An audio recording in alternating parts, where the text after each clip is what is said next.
flowers appear. I love when I hear the clamor of birds that make ring far and near. Their song all through the woodland.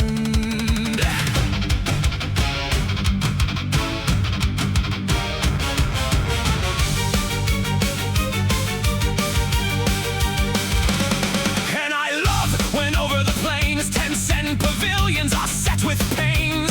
And I have joy in full measure when I see ranged on the campaigns knights and horses with all their gears. I love when the scouts in armor make folk and their wealth disappear.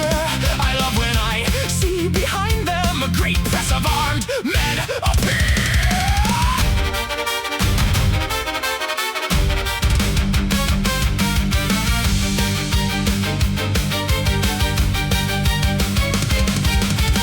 My heart like a brand when I see strong castles besieged, the ramparts broken and breached, and the host by the river's strand, hemmed round with ditches and dikes, with palisades of strong stakes reared.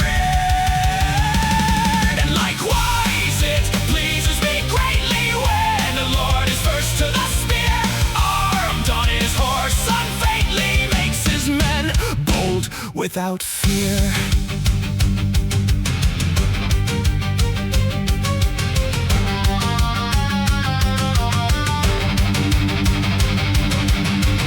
The fight is engaged, each man should be steeled and caged, and follow him out of homage, for no man is counted prized, till many a blow he has given and received.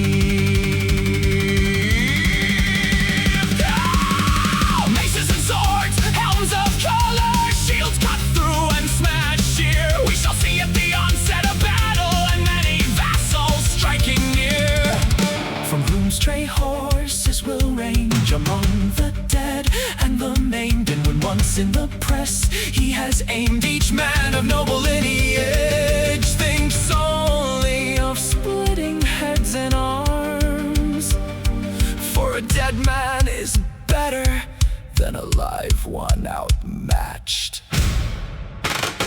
I tell you, food or drink or slumber, never so much to my palate adheres as when I hear at them from both sides, and I hear riderless horses fear, whinnying under the shade.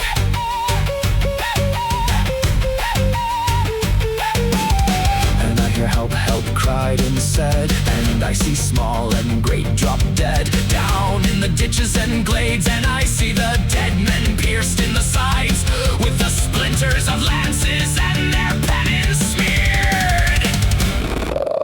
Noble countess, for the best that ever looked on herself or could peer, men hold you, and for the noblest lady on earth, as I often hear,